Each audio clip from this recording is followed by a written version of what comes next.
Welcome to Reddit Den. Sit back, relax, and get ready for r/nuclear revenge. This story may be sensitive to some viewers, so proceed with caution. Want to promote friends/family instead of knowledgeable current employees?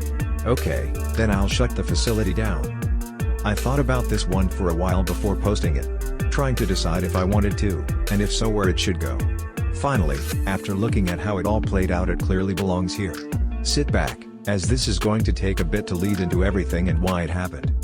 Just to set up some background. I was working for a privately run correction facility, PCF for short and anonymity, and had been doing so for nearly 10 years. Names will be omitted for anonymity reasons, even though the facility is now long since closed down. The pay is nothing like what state or federal employees get paid, and it was a constant show of being short-handed. I worked my way up through the ranks. I went from being a frontline officer in the units, to visitation sergeant, to shift commander, and finally security specialist. Bear with me, as this does take a bit to explain why the upward steps came. When I was a floor officer, I worked with others assigned to the same unit to get a general code of conduct going, what we would expect out of the offenders and what we would let slide within reason. Because of this, the unit we worked on ran so well that most thought of the unit as the easiest unit in the facility to work. But it was because all of us ran it nearly identical and were consistent. After nearly 2 years, I moved into shift commander. Here I identified several issues with our overtime policy, to include significant favoritism issues, as well as corrected several reporting flaws that we were constantly being dinged on by PPMU, Private Prison Monitoring Unit of the Department of Corrections in my state. Because of this, PPMU personnel and I became very close as I worked with them on further clarifying and correcting some of the things we weren't doing quite right. This led to creating several spreadsheets in Excel that more or less made tracking overtime, vacation, assignments, and various other little managerial things far easier to track, with barely anyone having to do much other than add their employees and fill out assignments for each shift.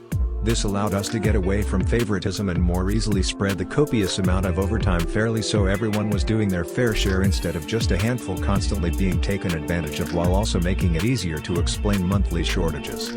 Higher-ups loved it, PPMU loved it, and many of the overworked frontline staff were delighted by it cause it allowed them to finally get some rest after 16-hour shifts, while others hated it cause they couldn't skate by under the radar without doing their share of mandatory overtime. Part of the new hire agreement was signing you understood there was mandatory overtime, and refusal could lead to disciplinary up to termination. During this time we had some changes in administration and the creation of a couple of positions that were required as part of our contract with the state, which was renegotiated yearly. This is important to know later on. This included at least one captain per shift. Originally we had 2 lieutenants, a captain of housing, had none prior, a security specialist, also a lieutenant position, and changing several positions from officer to sergeant level. This is where the problems started, and a number of the staff started filing complaints because while the state mandated these positions, the private company didn't like it cutting into their profit margin and begrudgingly agreed. However, our administration saw this as a way to get their friends in cushy positions. Company policy says to promote from within, but our administration found ways to make it seem like most internal candidates didn't meet qualifications while hiring old buddies into newly created captain and administrative positions. I was eventually moved to security specialist and backup shift commander. My new role was creating facility-specific amendments to administrative regulations to ensure we were following the purpose of administrative regulations. This entailed how our equipment managed, key set permissions, restrictive housing unit, visitation, perimeter security, and making sure all guests/visitors/vendors/volunteers entry policies were followed to include mandatory background checks.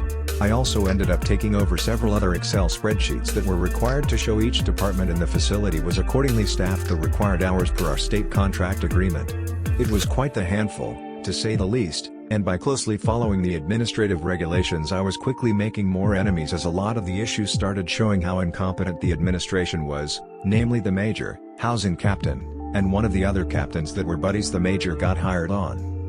As security specialist I reported directly to the major, deputy warden, and warden, as well as by extension PPMU. We had regular meetings to discuss issues and how to remedy them. Then it was my job to author the adjustments so the major could review and sign them along with the warden before they went into effect. By this time I was the sole manager of no less than 5 major Excel spreadsheets in the facility used in various departments. All of which I trained each in those departments, to include major and captains, as it was to eventually become their responsibility to manage them. This included giving them encrypted passwords if those spreadsheets ever broke/corrupted, as Excel is known to do on occasions. However, this didn't happen and I was constantly the go-to in order to get them fixed. After a couple of years of this comes the private corp to renegotiate the contract, and suddenly my position responsibilities get reorganized into their respective captain or major responsibilities. At this time a new captain position comes open and I put in for it along with several others with similar experience to me, and one that has absolutely bare minimum experience, but is close friends with the major and another administration sitting on the hiring board. Needless to say, they get the position and I get bumped to their old position as housing lieutenant. I ask my major why I can't be moved back to shift commander where I can at least still work on all the policies and sheets I've made up to this point, to which my major says to me, "You aren't a captain, and we needed a captain there. Not you. Just be happy you didn't get demoted and stop trying to be a captain." I smile and reply, "Okay, but you do know if you move me to housing I no longer have responsibility over all the work I currently do, as that is all security related responsibilities and housing has different responsibilities, right? It is important to note that at this PCF housing and security acted like two different entities from one another, and security had the final say over housing, but it was housing's responsibility to address housing issues before coming to security. This meant moving me to housing lieutenant instead of back to shift commander would mean I no longer had any right to correct them when they weren't following the policies I had written prior, and certainly meant I had no responsibility over any of the spreadsheets they managed. "Well, that is how it works here," the major replied. "You just didn't get the captain position. I'm sure we chose the best person and there will be no issues. Just do what your new position is, because you aren't a captain, you're a housing lieutenant and you will do only what is part of that position's assignments." At this point, he gives me the biggest ass-eating grin, as he has waited 3 years to put me in my place for making his job harder by actually having to do his job. "Okay," I say and leave the room without saying any further. Cue the nuclear revenge. Now I had also submitted complaints of harassment and policy violations with updates as further incidents took place, causing the complaint to stay perpetually open, and this was added to the complaint with documentation. This was only another notch to a long-going issue, one that various others I worked with have also joined in on, as they had equally been railroaded, harassed, discriminated against, to include lost wages, and saw the nepotism taking place. It is important to know that the policy on nepotism for this company included language stating that family and close friends could not have unfair advantages in promotion or job placement over qualified or current employees. Now it isn't immediate, this change, but after a couple of months, I'm now working as a housing lieutenant and taking care of my new responsibilities. I've shed all responsibility for prior spreadsheets, policy adjustments, and anything that doesn't have to do with my immediate department.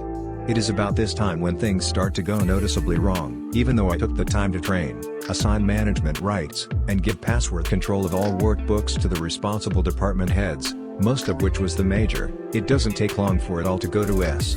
The new captain doesn't know a thing about Excel, let alone any of the reporting software a shift commander has to use sometimes multiple times a day. He is very lacking in knowledge of R and quickly gets various offender and staff complaints.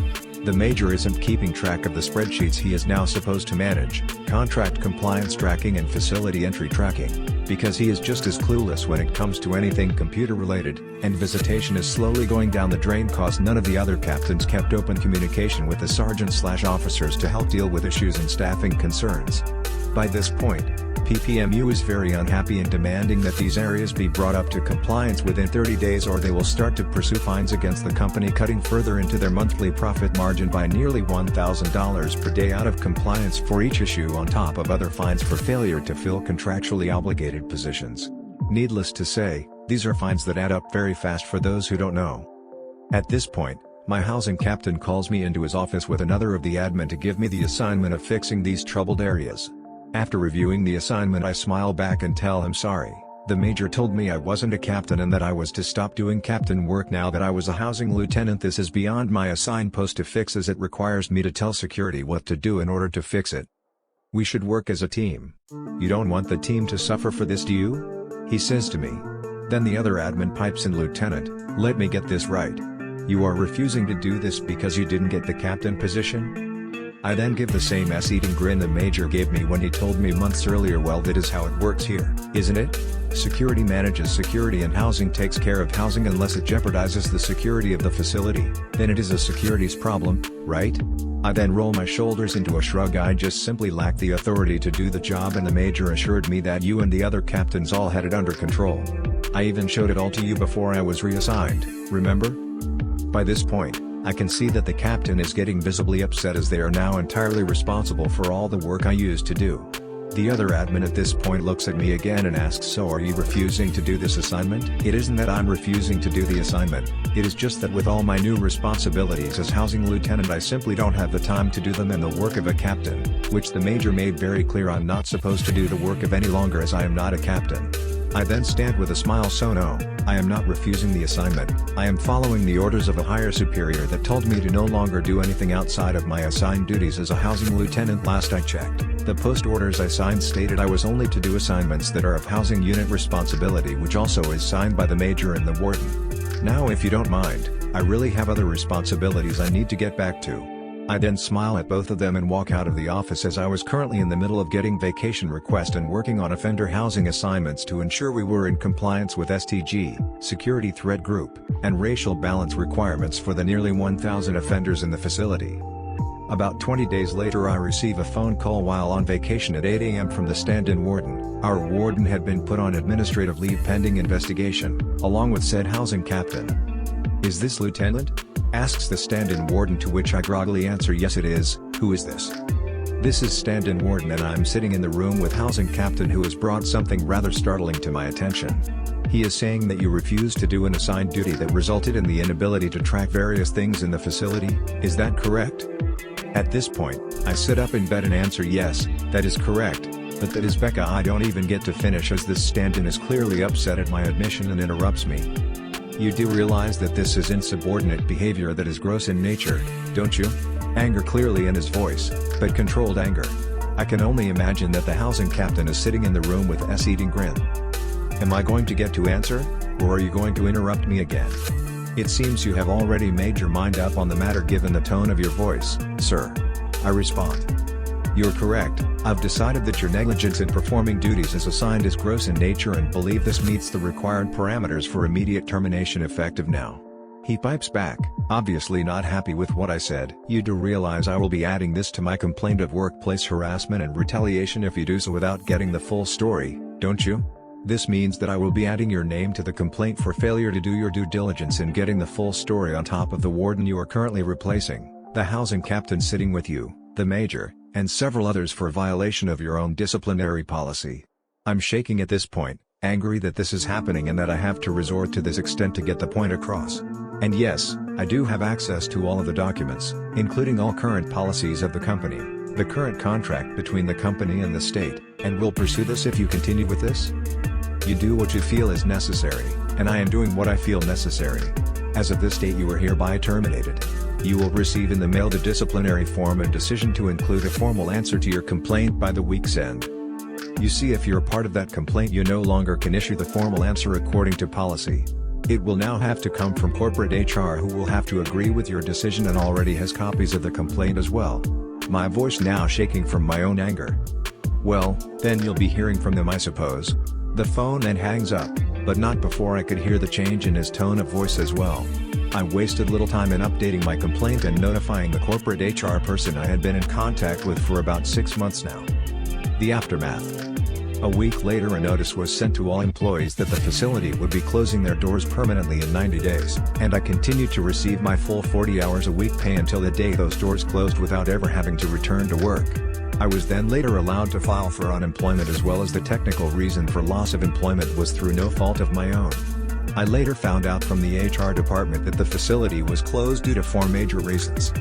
1. The company was no longer making any profit due to poor management decisions that lead to PPMU issuing upwards of $75,000 in fines per month on top of out-of-control overtime due to shift commanders not properly tracking their shift officers' overtime, vacation, or days off. 2. Many of the administration and captains had received numerous complaints of company violations to include harassment and nepotism. 3. PPMU investigated the qualifications of some of the recently hired/promoted administration and captains, as they too were suspicious that they didn't meet proper qualifications for the position. This means they were entitled to backfine all the days those positions were filled simply because they were unqualified candidates. 4. The investigation found all complaints to be valid and would require termination of nearly all of the current administration. 2 captains, and 1 HR for failure to correct the issues, meaning it was easier to just cut their losses rather than try to fix it. Why was this nuclear revenge? Well, the state had to quickly move and relocated nearly 1,000 offenders. 250 people lost their jobs, of which 15 of them ended up fired due to policy violations resulting from the investigation of nepotism and workplace harassment. A few had workplace discrimination and resulted in one person, who was not receiving a fair wage, of others of similar position, receiving back pay of upwards of $38,000. My start of complaints led to others filing complaints for a similar reason in the nearly 2 years leading up to this, adding to the documentation of the issue that resulted in the closure of the facility. Even knowing the impact this had, if I were to live through it again, I would still have done the same thing. Thanks for stopping by Reddit Den. Please like and subscribe for more content. Please comment below if you have a similar story.